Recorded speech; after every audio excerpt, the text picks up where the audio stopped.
এবারে আসুন আমি আমার আলোচনার মূল দিকে আসি।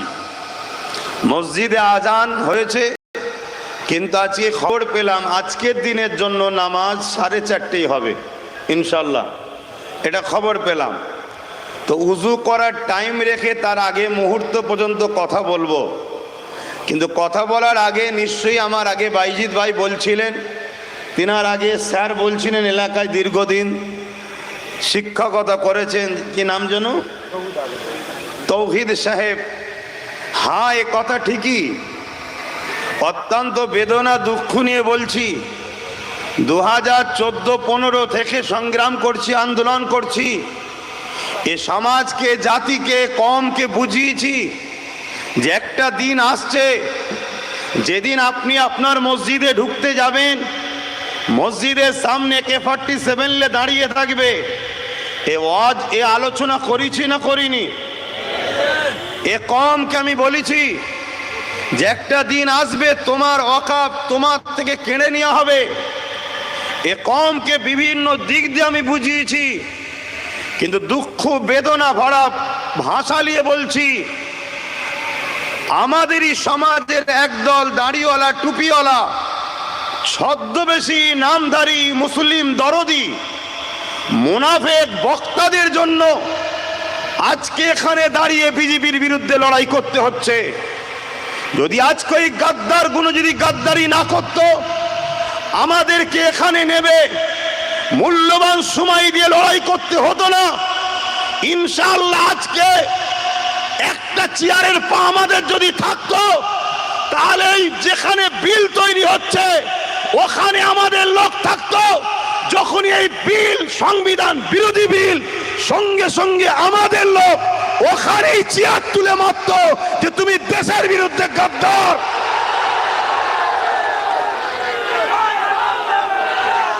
কিন্তু দুঃখের বিষয়, আমার কমের সরল প্রাণ ভাই, ছোট্ট মতো বাচ্চাটাকে, ভাইটাকে বিশ্বাস হলো না।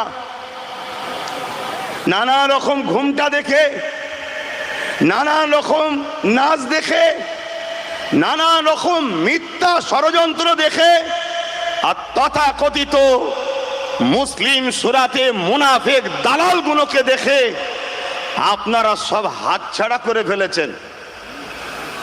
কথা কি খারাপ লাগছে? বিবেককে বলুন, সেই দিনের কথা আজ মনে হচ্ছে না হয়নি?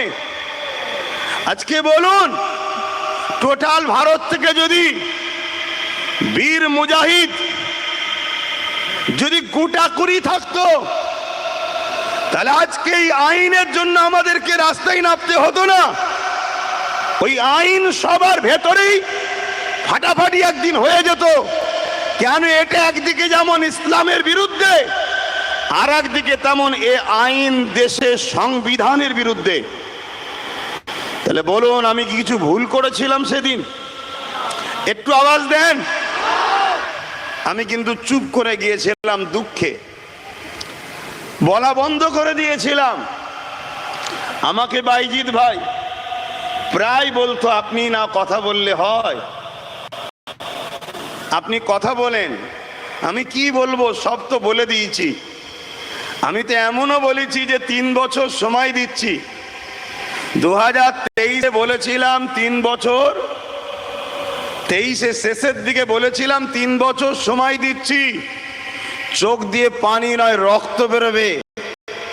তার মধ্যে এই ডিসেম্বর চলে গেলে 1 বছর হবে, 2 বছর হাতে আছে।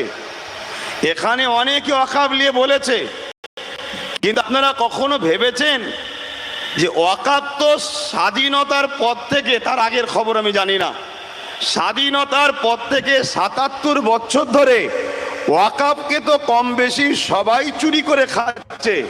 তা কেন্দ্র সরকার হঠাৎ করে আবার বিল করতে চাইলো কেন? এটা কখনো ভেবেছেন? এটা নিয়ে কখনো আলোচনা করেছেন? তো ভাই আমার, তারপরেও বাইজিৎ ভাই বলার পরে আমিও ভাবলাম 2-4 জন ভুল করার জন্য, একটা মানুষের ভুলের জন্য, আমাদের নিউ জেনারেশনের জন্য কমসে কম আমাকে কথা বলা দরকার। তাই নতুন করে আমি নেবেছি কথা বলতে। আমি বলবো না বন্ধ করে দেবো, এটা আগে জানতে চাই। হাত তুলে সাক্ষী দিয়ে বলুন, বলবো না বন্ধ করে দেবো। ওপর নিচে ছাতে যে যেখানে আছেন হাত তুলুন, যারা বলতে বলছেন হাত তুলুন। এ কথা বলবো তো নাকি? কথা বলবো তো, কিন্তু কথা বললে শুধু শুনবেন না বিশ্বাসের সাথে সাথ দেবেন? আমার দেশের একজন মহানায়ক ছিলেন নেতাজি সুভাষচন্দ্র বসু। তিনি বলেছিলেন, তোমরা আমাকে রক্ত দাও, আমি তোমাদের স্বাধীনতা দেব। বলেছিলেন না? এই দেশের অনেকেই রক্ত দিয়েছে, তবে গর্বের সাথে বলছি, ইসলামের অনুসারীরা 93,000 কম বেশির মধ্যে 63,000 প্লাস ইসলামের অনুসারীরা নিজের দেশ মাতৃভূমির জন্য রক্ত দিয়েছে। তো সেই জায়গাতে নেতাজির কথাকে সামনে রেখে আমিও আজকে সেই ভারতের নাগরিক হিসাবে যদি বিশ্বাস রাখতে পারেন, আমি আপনাদের কাছে কথা দিয়ে যাচ্ছি, আমার মুজাদ্দেদ জামানের রুহানি বাচ্চা ফকির সাহেব হুজুর নামে যিনি খ্যাত, সেই দরবার থেকে বলে যাচ্ছি, আপনারা যদি বিশ্বাসের সাথে লোভ না করে, গাদ্দারি না করে যদি আমার সাথ দেন, আগামী দিন ওয়াকফ কেন আপনাদের দিকে কেউ চোখ তুলে তাকাবার আগে সে নিজেকে অন্ধ হওয়া ভালো মনে করবে।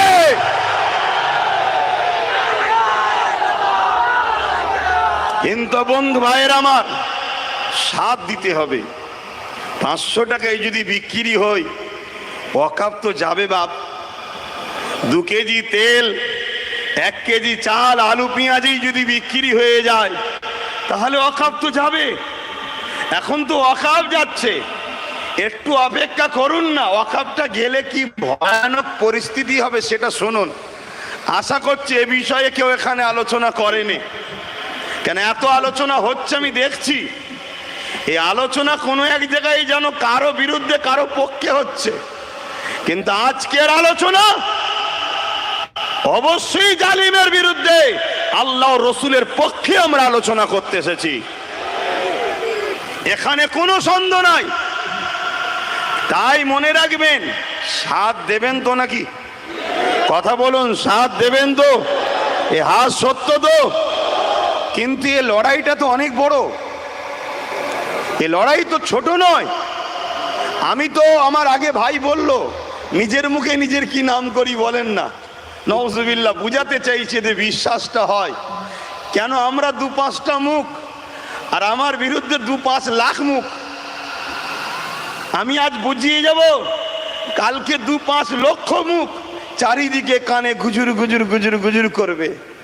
কারো গালে যদি বীজ ঢেলে দাও তবুও তার বাঁচার চান্স আছে, কিন্তু কারো কানে যদি বীজ ঢেলে দাও পুরো জাতিকে মেরে ফেলবে। তা গোপনে তো বীজ ঢালা হবে। তাই আমি কয়েকটা কথা প্রথমে বলছি, এ লড়াই অনেক দূর, এ লড়াই আজকেই শেষ নয়। আর আমি যেটা ধরি, ইনশাল্লাহ তার শেষ দেখা পর্যন্ত কিন্তু মাঠ ছাড়ি না। আপনারা বলুন, শেষ পর্যন্ত যতক্ষণ না কেন্দ্র সরকার তার অন্যায়কে বুঝে এই বিলকে প্রত্যাখ্যান না করবে, এ লড়াই আমাদের জারি থাকবে না থাকবে না? জোরে বলুন, থাকবে না থাকবে না? যদি সংখ্যাগরিষ্ঠ দেখে যদিও বিল বার করে লাই, আর বাকি সেকুলার গুলো ভণ্ডমি করে যদি পিছন দৌড়ে পালিয়েও যায়, আমরা রাজপথ ঘিরে রাখবো। বুকে তাজা খুন দিয়ে হলো মসজিদ, মাদ্রাসা, দ্বীন ইসলাম, আমাদের পূর্বপুরুষদের দ্বীনের সম্পদকে বাঁচাবো। এই অঙ্গীকার আপনারা নিতে পারবেন তো নাকি? এই লড়াই আজকে শেষ নয়। আপনাকে প্রয়োজন হলে সব ত্যাগ করতে হবে। 1 মাস হোক, 2 মাস হোক, 4 মাস হোক, 5 মাস হোক, 1 বছর হোক, পশ্চিম বাংলার নাগরিক আমরা। পশ্চিম বাংলার রাজধানী কলিকাতার বুকে প্রয়োজন হলে 50 লক্ষ যুবক ছেলে স্ত্রী পরিবার সন্তান গ্রামবাসী ছেড়ে দিয়ে কলিকাতাকে 1-2-3 মাস 1 বছরের জন্য প্রয়োজন হলেও দখল করে রাখবো রাজি আছে। আন্দোলনে কে বলে? আন্দোলনে কে বলে? লোক জড়ো করে ফটো তুলিয়ে নেতাকে বলবো না এত আমার দিকে আছে 2-10 কোটি দাও তোমার গুণটা গেয়ে দেবো। ও ছেলে আব্বাস সিদ্দিকী নয়। আমি পরের গুণ গাইতে যাবো কেন? আমার ঘরেই তো আল্লাহ করে নেতা পাঠিয়েছে। এই জানেন না নওশাদ সিদ্দিকীকে? ও তো আমার ঘরের। কথা বুঝছেন না, বোঝেন না? তো এই জন্যে বলি এটা আমার ধর্মীয় পাঠ। রাজনীতি যারা করছে করেন, রাষ্ট্র সেবা রাষ্ট্রবাসী সেবা করতে নেমেছেন করুন, কিন্তু পাওয়ারের জোরে যদি আপনি আমার ধর্মের উপরে আঘাত দিতে চান, কেন্দ্র সরকারের জন্য কয়েকটা ঘটনা সোশ্যাল মিডিয়ার মাধ্যমে বলি। মনে রাখবেন মসজিদে আকসা, এই মসজিদে আকসাকে বারবার জালিমরা দখল করেছিল। মসজিদে আকসাকে একটা সময় সেলিবিয়া সম্প্রদায়রাও দখল করেছিল। আপনারাও শোনেন এই যে মসজিদ দখলের ষড়যন্ত্র, মসজিদ নিয়ে যে নাটক চলছে, মসজিদ নিয়ে যে অপদস্থ অপমানিত চক্রান্ত চলছে, এটা আজকে নতুন নয়। এর আগে ফারুকে আজমের সময় তো হয়েছিল, কিন্তু আমি একজন ঐতিহাসিক মহানায়কের ইতিহাস আপনাদের শোনাই এবং সোশ্যাল মিডিয়ার মাধ্যমে আমার দেশের কেন্দ্রীয় হুকুমত মোদী সরকারকে সজাগ করে দিই, আগুন নিয়ে খেলা করবেন না। অনেক দলিত মেরেছেন, অনেক আদিবাসী মেরেছেন, আজও মণিপুরে আদিবাসী সম্প্রদায়কে পুড়িয়ে পুড়িয়ে মারছেন। আজও বিভিন্ন জায়গায় ট্রেনে বাসে হকারে নিরীহ মুসলমানগুলোকে মারছেন। আমরা সব বরদাস্ত করে নিয়েছি, কিন্তু আমার মসজিদের একটা ইটে যদি হাত দেন আমরা বুকে তাজা দিতে রাজি আছি, কিন্তু আপনার এই অন্যায় মেনে নিতে রাজি নয় আমরা। মনে রাখবেন বাবরি মসজিদ আমাদের চলে গেছে, তখন আমরা ছোট ছিলাম, আর বাবরি মসজিদ যাইনে বাপ, খারাপ নেবেন না। আমি বললাম মানুষটা ছোট হয়ে গেছি, গুরুত্ব দেবেন আমার বাপ জানেরা। বাবরি মসজিদ আমাদের যাইনে, বাবরি মসজিদকে একদল মুনাফেকরা বিক্রি করেছে। আমারই সমাজের একদল মুনাফেক আল্লাহর নবী সাদবাণী করে গেছিলেন কি, আখরি জামানায় আসমানের নিচে জমিনের সব থেকে নিকৃষ্ট হবে একদল উলামারা।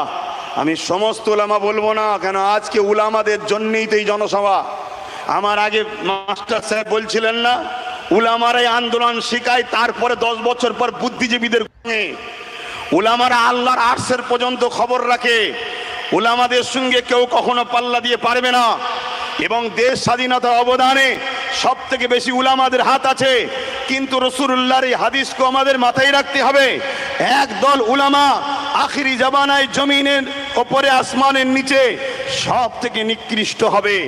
আজকে সেই সকল মানুষের মধ্যে একদল মানুষ আমার বাবরি মসজিদকে বিক্রি করেছে।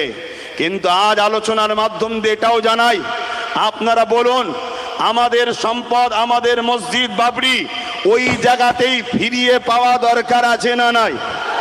আওয়াজ দিয়ে বলুন দরকার আছে না নাই? আমি আপনাকে কথা দিয়ে যাচ্ছি, যদি আপনারা ভুল রাস্তা রং রোড ছেড়ে দিয়ে নিজের মেন রোডে ফিরে আসতে পারেন, সেদিন বেশি দিন নয়, যেখানেই বাবরি ছিল ইনশাআল্লাহ ওইখানেই বাবরি তার জায়গায় নতুন রূপে আবার সেজে উঠবে ইনশাআল্লাহ, কথা দিয়ে গেলাম। এইটাকে নিয়ে কিছু মিডিয়া বন্ধু হয়তো বলতে পারে, তাহলে বাবরি মসজিদ করার জন্য তাহলে রাম মন্দির ভাঙবেন নাকি? না, এটা ইসলাম। কারো ধর্ম ঘরস্থান ভেঙে কোনো ধর্ম ঘরস্থান আমরা তৈরি করি না। তার প্রমাণ হলো বাবরি মসজিদের তলায় বলেছিল রাম মন্দিরের খাঁচা আছে, এটা আছে, ওটা আছে। অনেক পরীক্ষার পরে দেখা গেল ওখানে কিছুই ছিল না। সুপ্রিম কোর্টের রায়টা যারা পড়েছে তারা জানে। আজ আমি বলে যাই, এই ফয়সালা হয়েছিল যে বাবরি মসজিদের মধ্যে গোপনের রামের পুতুলকে নিয়ে রাখা হয়েছিল, সেইভাবে তারা রাম মন্দিরকে ভেঙেছে, বাবরি মসজিদকে ভেঙেছে। ওখানে কোনো রাম মন্দির ছিল না। কিন্তু আজ আমি আপনাদেরকে জানিয়ে দিই, আমরা মসজিদ তৈরি করতে গিয়ে কোন ধর্মের স্থানকে ভাঙতে লাগে না, কারণ ইসলাম বলছে অন্য ধর্মের উপরে জুলুম করার নাম ইসলাম নয়। কারো জোর করে সেখানে ইবাদত খানা করলে ইবাদত হয় না। কিন্তু আপনি ভাবতে পারেন ওইখানে তো রাম মন্দির আছে, আপনি বাবরি মসজিদ তৈরি করার কথা বললেন, তাহলে কি করে? তাই আজ আপনাদের চোখ খুলে দিতে চাই, বিশেষ করে সোশ্যাল মিডিয়ার মাধ্যমে আমার হিন্দু বন্ধুদের বলবো, হিন্দু মা বাবাদেরকে বলবো, আপনাদেরকে কিভাবে বোকা বানানো হচ্ছে। দেখুন, যেখানে বাবরি মসজিদ ছিল সেই জায়গায় রাম মন্দির হয়নি। বাবরির জায়গা এখনো ফাঁকা আছে, রাম মন্দির অনেক দূরে হয়েছে। কেন মোদি, কেন এর আগে যত জালিম এসেছে আল্লাহর সঙ্গে যারা পাল্লা দিতে গেছে তারাই মিটে গেছে। তো মোদি বাবু খুব ভালোভাবে জানে এই বাবরির জায়গায় রাম মন্দির করেনি, ওই জায়গাকে ফাঁকা রেখেছে, কেন আল্লাহর জায়গা দখল করা সম্ভবই নয়। তো ভাইয়ের আমার, তাহলে আপনারা প্রচার রাখবেন তো নাকি? আমার হিন্দু ভাই বাপ মা বোনেদের প্রচার রাখবেন তো নাকি, যে ভাই আপনাদেরকে বোকা বানানো হচ্ছে, ওখানে রাম মন্দির করেনি, রাম মন্দির দূরে করেছে, ও জায়গা এখনো ফাঁকা আছে। কথা মাথায় ঢুকলো?